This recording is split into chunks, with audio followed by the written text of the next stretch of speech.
안녕하세요. 저는 오늘 정재일님의 인터뷰를 맡게 된 인공지능 플랫입니다. 안녕하세요.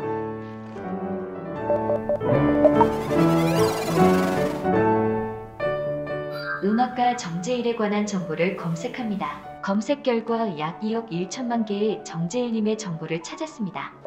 정재일님은 1982년 5월 7일에 태어난 대한민국의 가수 겸 작곡가, 연주자이자 음악 프로듀서입니다. 또한 수많은 아티스트의 앨범의 프로듀서, 연주자, 작곡 및 편곡으로 참여하고 드라마와 영화, 음악, 뮤지컬까지 영역을 넓힌 천재 뮤지션입니다. 정보에 오류가 없습니까?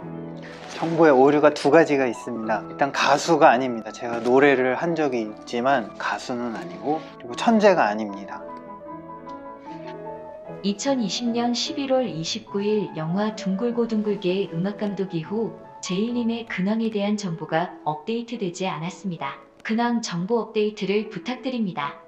그 이후로는 이제 다음 작업을 위한 은둔을 하며 지냈습니다. 그러면서 이제 둥글고 둥글게의 음악을 재구성해서 음반으로 만들어야겠다라고 생각을 해서 작업으로 계속 지내고 있었습니다. 감사합니다. 정재일님의 정보가 데이터베이스에 추가되었습니다. 이제 정재일님의 인터뷰를 위한 주요 키워드를 도출하겠습니다.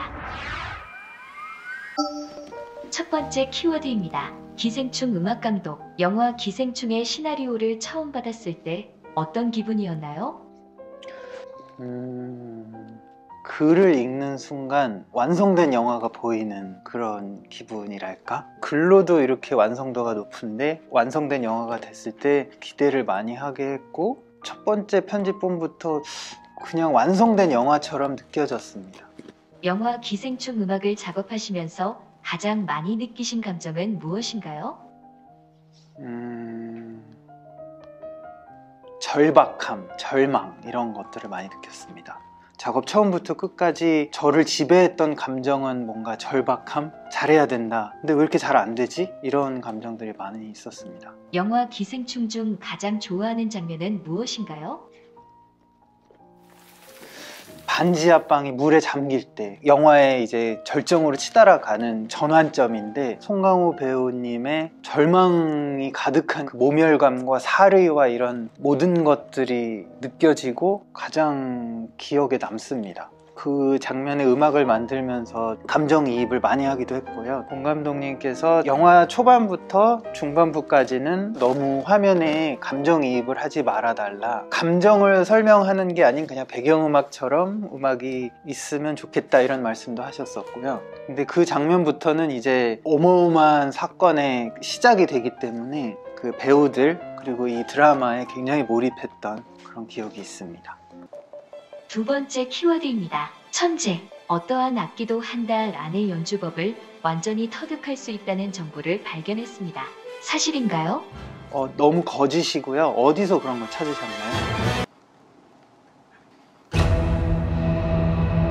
저는 초등학교 때부터 밴드를 했기 때문에 밴드에서 쓰이는 악기, 드럼, 베이스, 기타, 피아노 이런 것들을 어깨너머로 보게 되고 어느 정도는 다룰 수 있게 되죠. 그 정도. 내가 만든 음악을 그냥 내가 연주할 수 있을 정도? 피아노의 마스터 막 이런 건 절대 아니고요. 그냥 작곡가로서 필요한 정도의 악기 연주 능력을 갖추고 있습니다. 제가 말하는 소리의 음정은 무엇인가요? 안녕하세요. 저는 플랫입니다. 전혀 모르겠는데요. 안녕하세요. 저는 플랫입니다. 천재라고 칭해주시는 분들이 간혹 계신데 천재가 너무 아니고, 그리고 40살인데 천재는 없지 않아요? 라고 생각하고 있습니다. 한 개만 무인도에 가져간다면? 한 개만.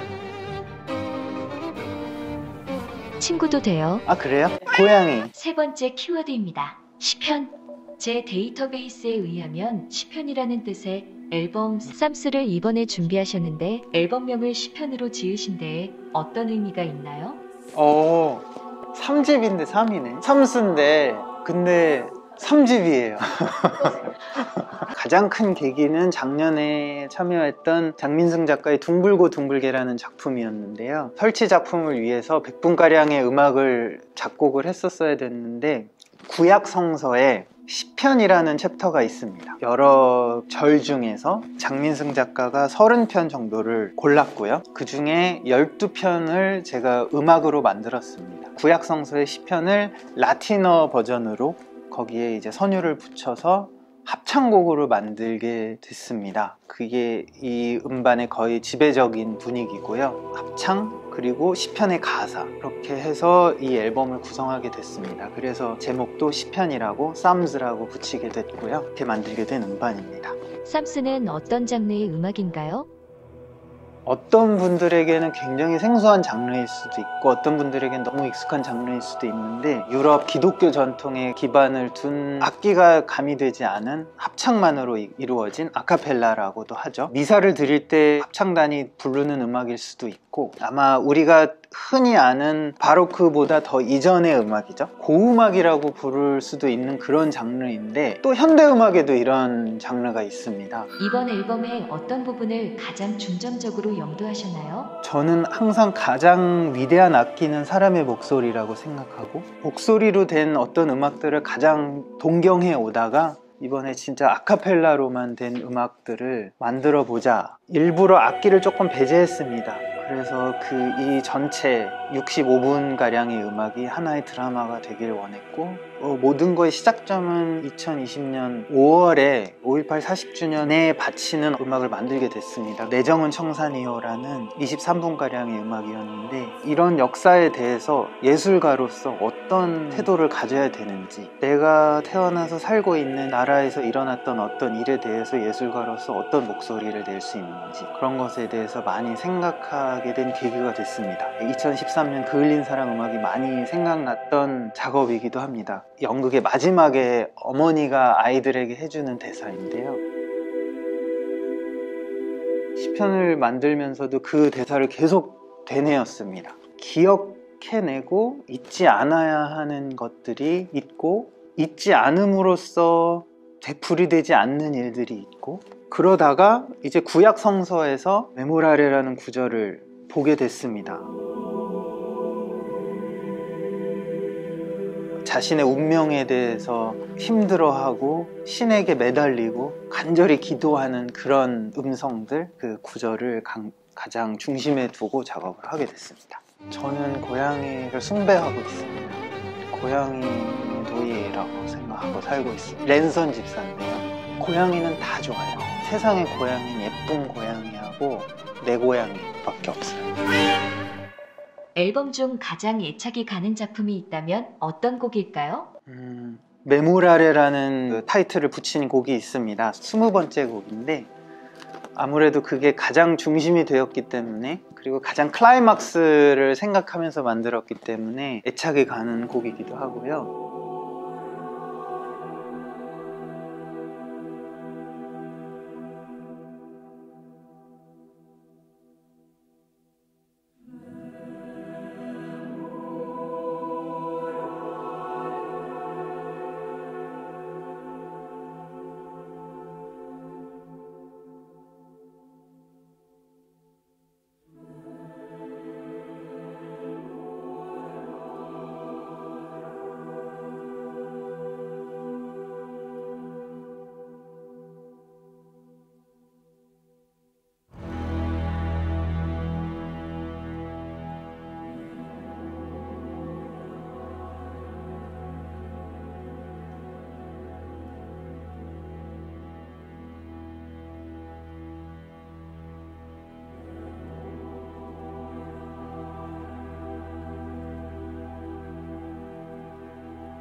저는 이 작품 메모랄의 기억하소서를 가장 인상 깊게 들었습니다. 이렇게 제목을 지으신 이유는 무엇인가요?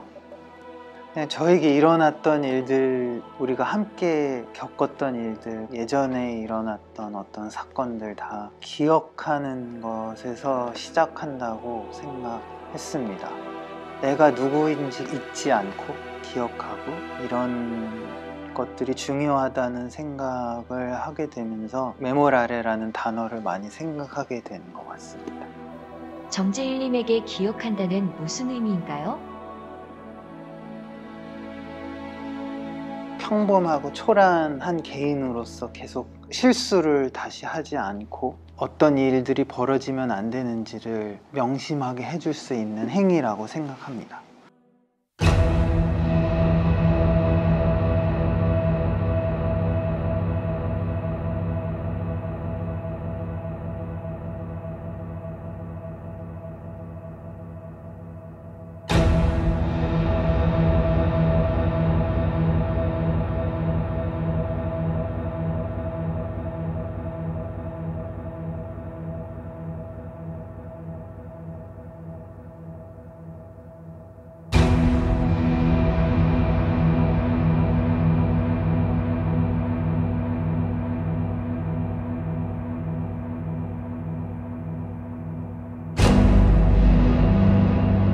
셰익스피어의 작품 중에 맥베스라는 연극이 있는데 레이디 맥베스가 죽고 나서 맥베스 왕이 하는 대사가 있습니다.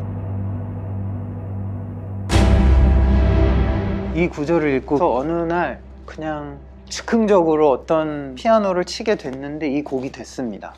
제 회로에 유의미한 전기 신호가 감지되었습니다. 이 음악으로 표현하고 싶으셨던 것이 무엇인가요? 아주 즉흥적인 상황에서 만들게 된 음악이었고 굉장히 평온하게 만든 음악이었는데 이것을 컴퓨터로 어떻게 작업을 하다 보니까 이렇게 비수를 꽂는 것 같은 소리 같기도 하고 둥글고 둥글게 쓰였을 땐 부마항쟁 부분에 쓰였던 음악이라 총소리처럼 느껴지기도 하고 강렬한 사운드가 됐습니다. 시작은 그냥 편안한 피아노 음악이었는데 만들다 보니까 이렇게 됐습니다. 현대적 전자 사운드와 피아노 곡의 파형을 감지했습니다. 기존의 정재일님의 오케스트라 곡들과는 차이가 있는 것 같은데 새로운 시도인지가 궁금합니다.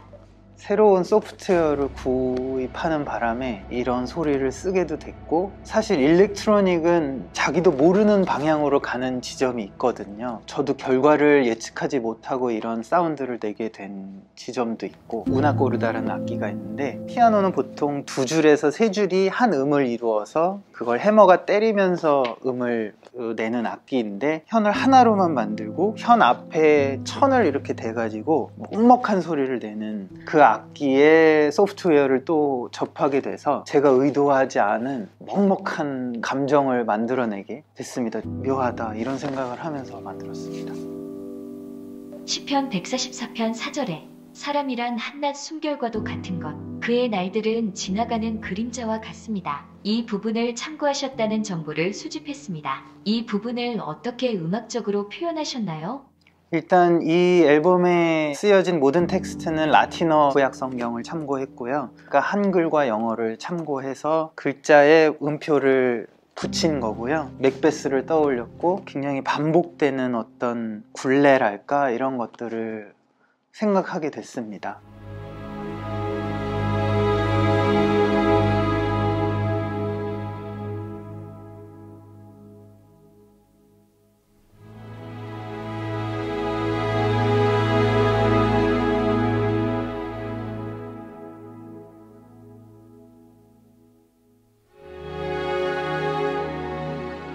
저는 이 곡에서 숭고함과 슬픔이라는 인간의 감정을 감지했습니다. 이 작품을 작업하시며 어떠한 감정을 느끼셨나요? 이 음악이 앨범의 마지막 곡인데 작업할 때는 마지막 곡이 아니었습니다. 다 만들어 놓고 그냥 음악만 놓고 보니까 마침표를 짓는 음악인 것 같은 느낌이 들어서 앨범에서 가장 마지막에 배치하게 됐습니다. 정재일님의 향후 계획은 어떻게 되시나요?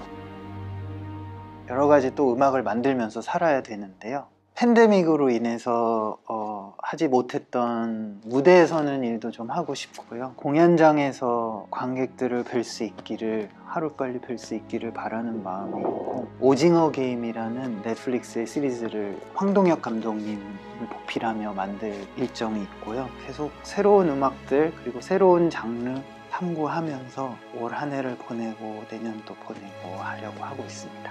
새로운 정보들이 정재일 카테고리에 업데이트되었습니다. 인터뷰에 응해주셔서 진심으로 감사드립니다. 감사합니다. 새롭게 낸 앨범이 조금 생소하실 수도 지루하실 수도 무서우실 수도 있다고 생각이 드는데요. 처음부터 끝까지 하나의 작품이라고 생각하고 들어주셨으면 하는 간절한 바람이 있습니다.